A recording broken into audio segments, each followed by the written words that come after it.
And we are live here. Welcome once again to our podcast here at the Rose Meditation. My name is Nuno. I'm a director and also a teacher here at the Rose Meditation. And today I'm by myself. Usually I have Fernanda, my wife and partner in crime, but she's traveling, so today it's on me. The subject is about creativity and how creativity is also a big part of our practices, this ancient way to train. And when you think about things like breath work, meditation, relaxation, even asana, the body techniques, it's not always the first thing that comes to mind, imagination or creativity. But in fact, it is one element that we really use in our classes. And the more advanced our student is, the more we push them to be more creative. Let me explain you a little bit more. Imagination is not something from the creative world. My background, I'm a trained architect, I'm a musician as well. So I'm always creative. I'm always thinking about new stuff. But when you put someone that is not from that world of creativity, people can be kind of frightened of how imagining things. And let me explain you a little bit what I'm talking about and how we combine that knowledge in our classes. So if I suggest you to imagine the sun, probably even you don't need to close your eyes, and you imagine the sun, this big ball of fire in that specific color. And then if I ask you, change the shape of the sun that you know to a pyramid, it's not real. But you can do that. You can transform the shape of a sphere into a pyramid, even though it's not true, even though it's not real, but your mind is able to create such a figure, something new. Uh, and having that in mind, you can use your memories and your imagination and your references and combine them together to create new things. That's what we do in architecture. That's what we do in music. We have our references and we have an idea, we have a hint, we have a theme, we have something to inspire ourselves, and then boom, we start creating something new. How do we train this in our classes? The most common, or the first moment that we start to bring imagination is through mentalization. Mentalization is a training of creating mental pictures that represent something. Most of the times it happens during the relaxation. Most of our classes have a moment there that we lie down to relax. And when we really relax, we create an openness to mentalize, to imagine good things. And we can do simple things such as while you are relaxing, imagine that the old cells from your body are now being replaced by new cells. Such a simple word, a sentence, and we can create some kind of image or even sensation. Oh yeah, so this old cells from my body, because I'm doing these kind of techniques, they are so powerful, and now I feel more energized, I feel more vitality afterwards, and this happens while I'm relaxing. And you imagine somehow that renovation happening, and there you be creative. We can do something like, while you're breathing, imagine the gas interchange happening. You are not able to visually look at your lung sacs to see the gas interchange, but you know, you have the knowledge of what is happening there. And so more or less you can imagine what is happening. So I'm breathing the air. The air has a lot of oxygen particles. The air will go into the lungs and then from the lungs into the lung sacs. And I know, not very much, not in detail, but I know that it is there that there's a gas interchange. So the particles of oxygen will move from your lungs into the blood and exchanging places the carbon dioxide. That's what I know. And when I breathe out, the air that comes out from my lungs have carbon dioxide. You never saw that happen. You were not able to look into a table and see that thing happening, but you know. And with that knowledge and with your imagination, probably some diagrams from school time, you can create something that suggests the gas interchange. Okay?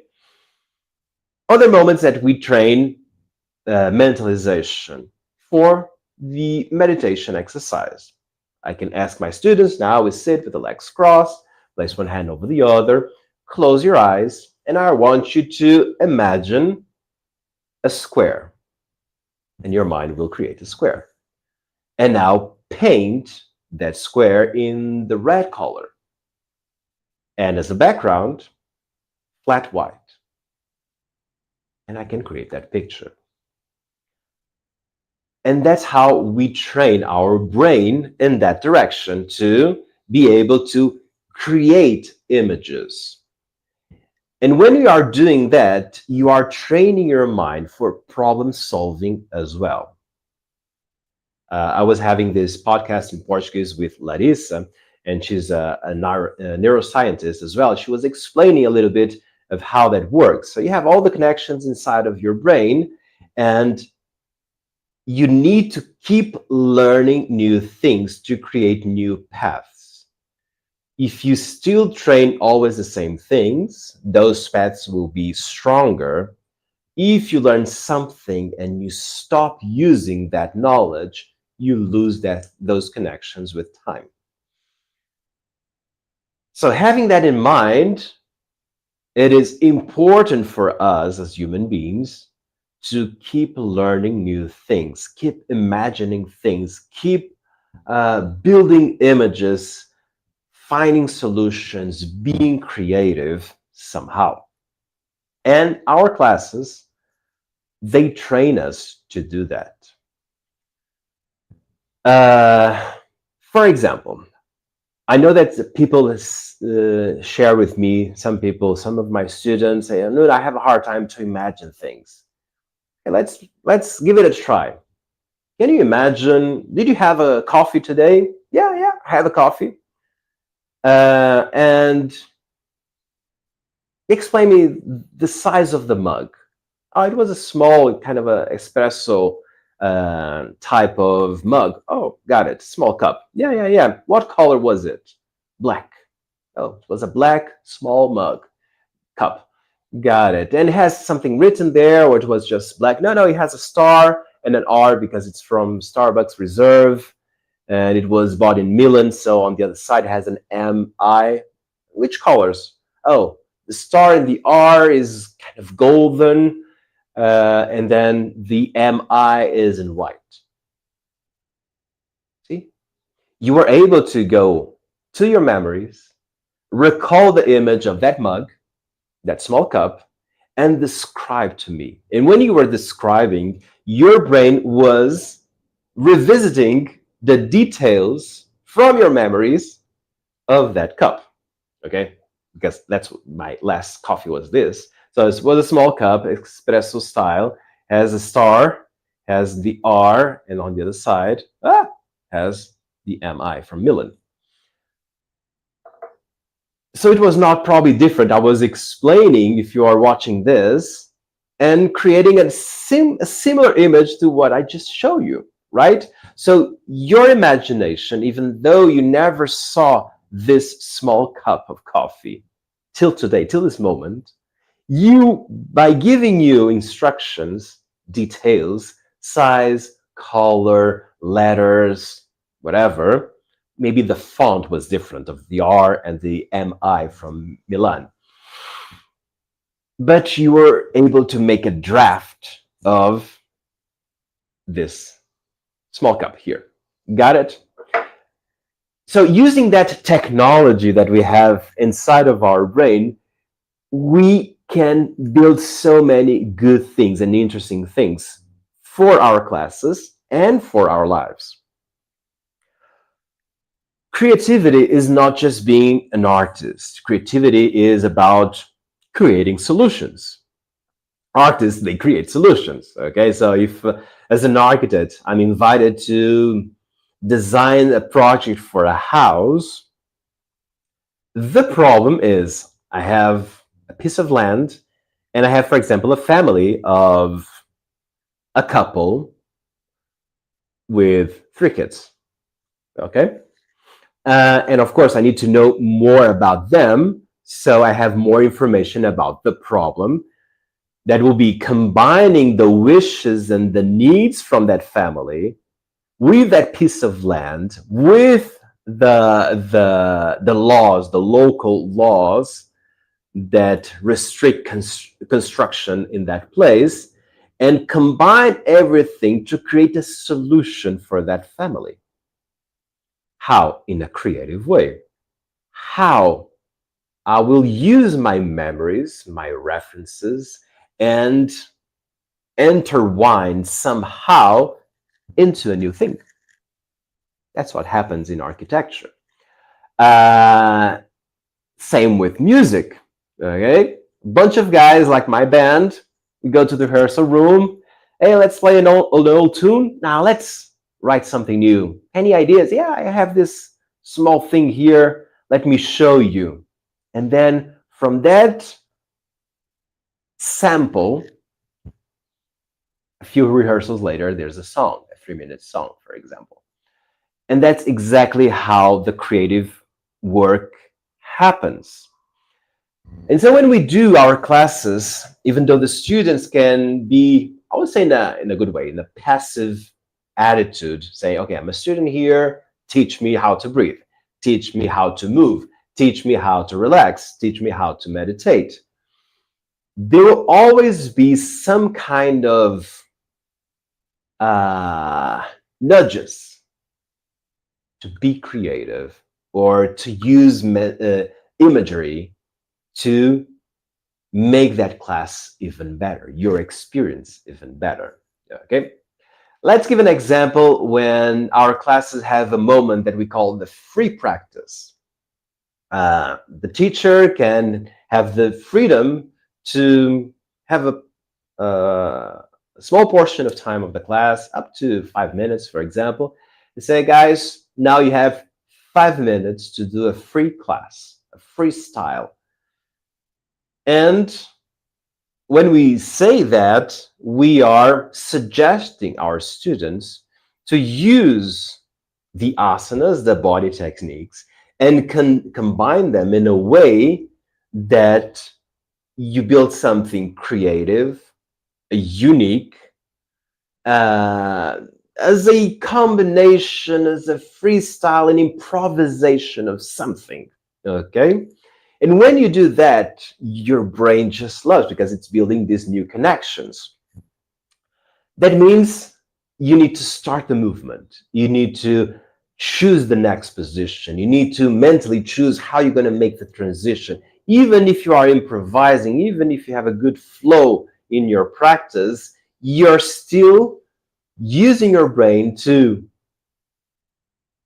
go and find the positions that you like, from those which ones you can perform, that you have the ability to do them, and then how am I going to move from this position that I'm right now to that one that I'm thinking about. And then my brain will build a possibility, and then I try to do it with my body.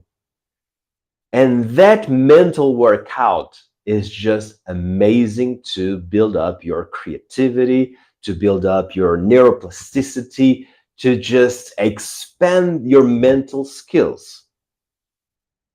Noon, is that some kind of a dance? It could be, but think more about the positive effects that that kind of exercise has to you. And so you just have this kind of open question. Like when you are doing a written test, there's an open question, and you have 10 lines to fill with your answer. That's what I'm talking about in a class. Some of you probably know that for years I was a performer of choreography, so that was part of my profession as well. And I have a lot of people requesting me to give consultancy for choreography. Uh, and so always start by I like to start by making a parallel with language. So when you're learning new languages or a new language, there's a big chance that starting with like this big important hooks, that means small expressions, words, few verbs that you're going to use the most. Okay, and so you learn how to pronounce them, how what they mean, how to use them, and then if on your learning curve you're asked to build a sentence, you're going to grab those words, put it into a specific order so you can build a sentence. And then I can say, okay, using the same words, uh, change the subject, change the intention. It's not an affirmation, it's saying the opposite.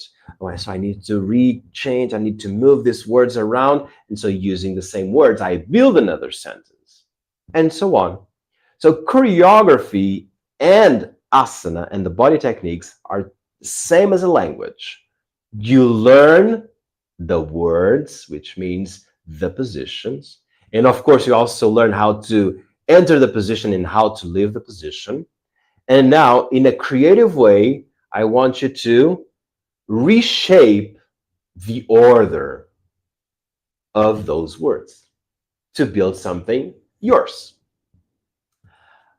Another thing, but that's kind of my methodology, my way of teaching that is don't start from the beginning.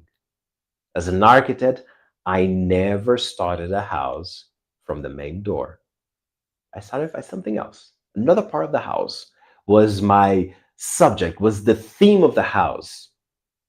Same thing with music. It is a guitar riff, not the intro. Not, oh, I'm going to start a song and it needs to start like this. No, it's just building the bulk of the song, and then probably there's a detail that turns into an introduction, or there's the main riff then becomes an intro. I don't know.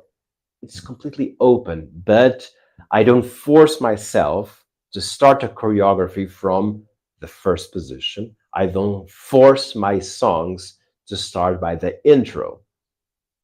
I just try to find a theme, one thing that sparkles, something that it is different and is inspiring for everything else. And that's kind of the seed of creativity resides there. And probably just by giving you these examples, you mentally start to think, oh, that's great. I can do that for my spreadsheets. Of course you can.